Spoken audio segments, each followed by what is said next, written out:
요즘 학교 다닐 때 폭력을 행사했던 과거가 드러나서 운동선수하고 연예인들하고 많은 논란이 되고 있습니다. 그런가 하면 또 같은 팀 내에서 왕따를 시켜서 논란이 되고 있는 아이돌들도 있습니다.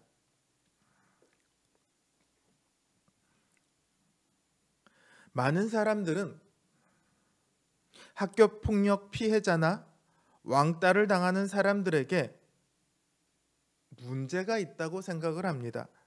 가해자들이야 당연히 나쁜 사람들이지만 피해를 당하는 사람에게도 문제가 있다고 생각을 하죠. 그 사람들이 조금만 저항했더라면 그런 일은 없었을 거다. 그러니까 너희가 계속해서 학교 폭력에 시달리고 왕따를 당하는 것은 저항하지 않았기 때문이다. 이렇게 말하죠. 하지만 그런 말들은요,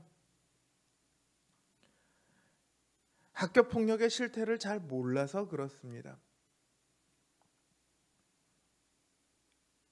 요즘에 학교 폭력은 집요하고 잔혹합니다.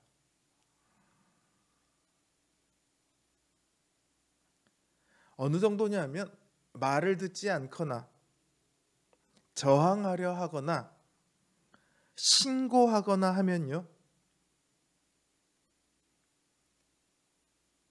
여동생이나 누나나 혹은 가족들을 인질 삼아 협박을 합니다.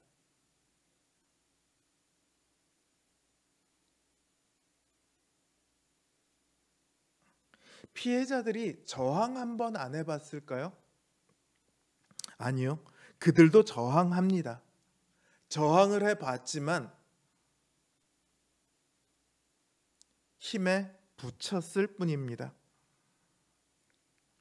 그렇게 모든 희망이 꺾이고 좌절했기 때문에 그들은 마치 폭력에 순응하는 것처럼 그렇게 보일 뿐입니다. 때리면 맞고 돈 가져오라면 가져다 주고 그러다가 그것마저도 견디기 힘들어지면 비로소 목숨을 끊는 것으로 그 폭력의 굴레에서 벗어나려 하는 거죠.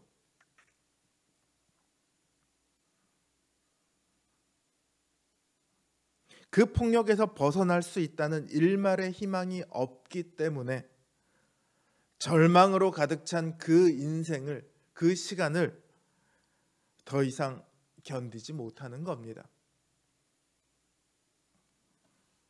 사람은 아무리 힘들어도 희망이 있다면 견딜 수 있다고 합니다.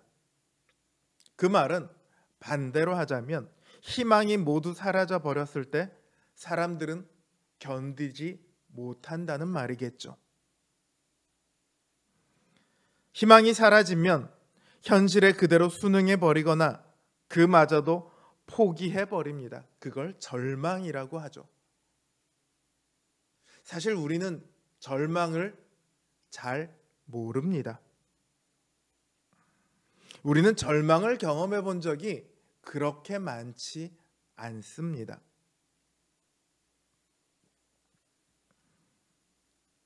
대부분의 사람들은 실망을 경험하고는 그 실망이 조금 더 깊어지면 그게 절망일 거다 이렇게 생각을 하지만 사실은 전혀 다른 겁니다. 사전을 보면요, 국어사전에 이렇게 나와 있습니다. 실망은 일이 바라는 대로 되지 않거나 기대에 어긋나서 마음이 상함, 이걸 실망이라고 합니다. 거기에 반해 절망은요, 희망이 없어져서 체념하고 포기하는 것, 이렇게 되어 있습니다. 전혀 다른 얘기예요.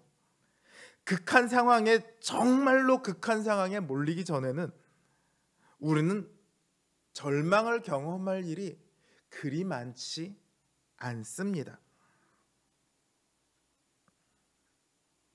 반대로 말하면 절망하는 사람은 그만큼 극한 상황 속에서 살고 있다는 것이겠죠. 빌립이 예수님을 만납니다. 그리고는 나다나엘을 찾아가 말합니다. 모세가 오리라 했던 선지자들이 오리라 했던 그 메시아가 나타났어. 나사렛 예수가 바로 그분이야. 그 말을 들은 나다나엘이 뭐라고 하냐면, 아니야, 그럴 리가 없어. 나사렛에서는 선한 게 날 수가 없어. 나다나엘이 단순히 나사렛을 얕보고 해서 한 말이 아닙니다. 당시의 사람들이 갈릴리를 보는 눈이 그랬습니다. 갈릴리에서는 선한 것이 날 수 없다.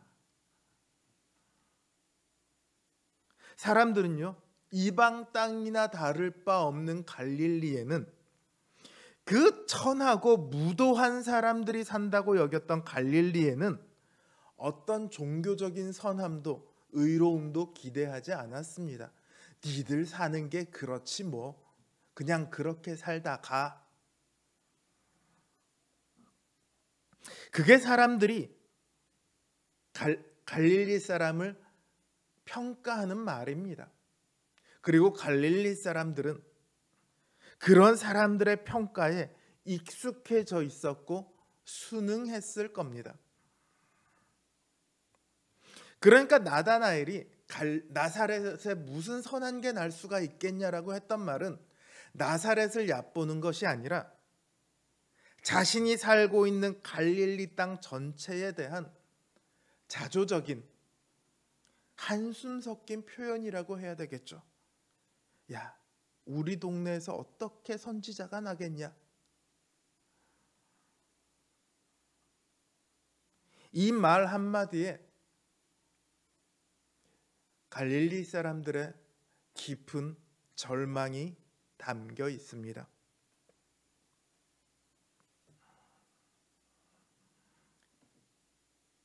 그런 절망의 땅에 예수님께서 모습을 드러내십니다. 바로 그 땅에서 사역을 시작하십니다. 왜냐하면 예수님께서 가시고자 하는 길이 그 절망을 대신해서 지시는 길이기 때문입니다.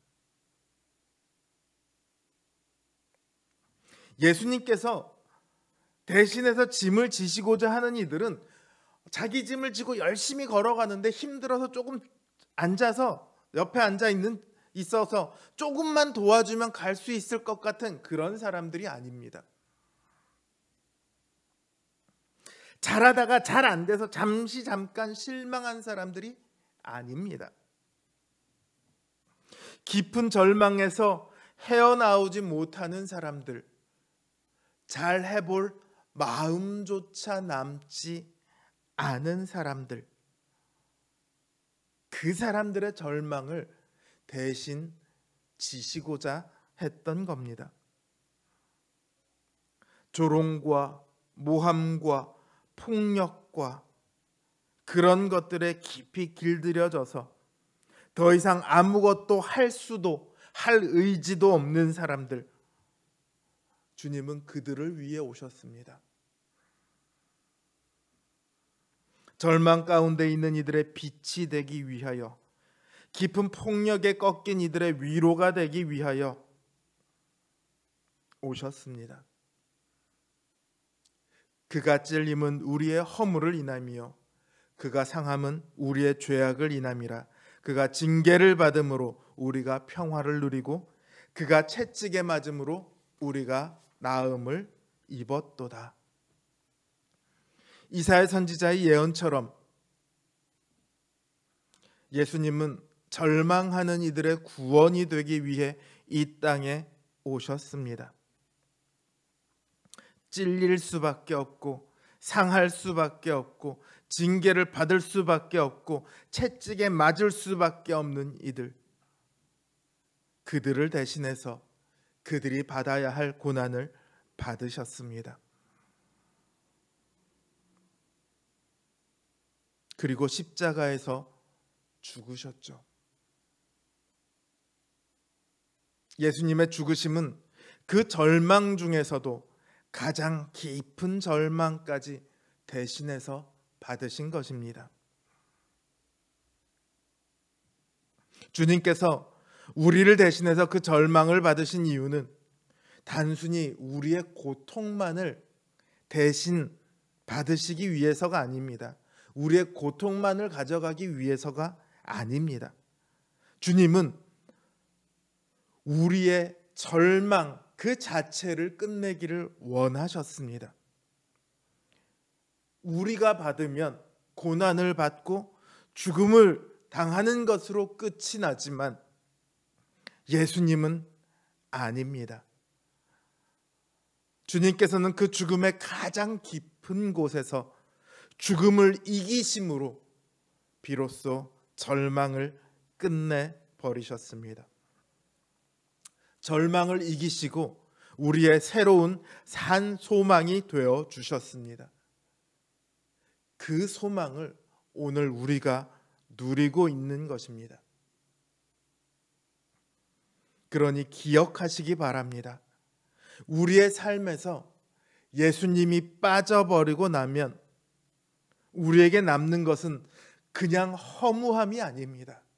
깊은 절망만이 남습니다. 예수님 없는 삶은 모든 소망이 사라진 체념과 포기로 가득 찬 그런 인생이 될 뿐입니다. 하나님 앞에 무엇을 할 수도 없고 할 의지도 없는, 그래서 고통 속에서 죽어갈 수밖에 없는 절망 가득한 인생이 될 뿐입니다. 하나님의 아들이 대신 지셔야 할 만큼 그 절망은 깊고 무거운 것입니다. 다만 우리가 그것을 깨우치지 못했을 뿐이죠. 그래서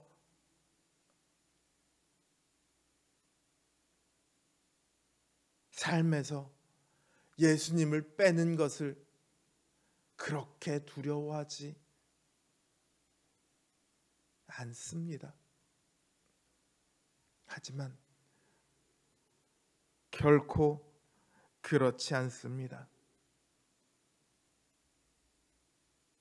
너무도 무겁고 고통스러워서 주님마저도 피눈물로 울부짖어야 했을 만큼 그 고난과 그 절망은 무겁고 무거워 결코 거기에서 벗어날 수 없습니다. 이 고난 주간 우리를 대신해서 그 깊고 무거운 절망의 짐을 지신 주님의 은혜를 다시금 생각하기를 원합니다. 그 주님의 고난 앞에 더더욱 주님만을 붙들겠노라. 믿음의 큰 다짐이 우리에게 있기를 주님의 이름으로 기원합니다.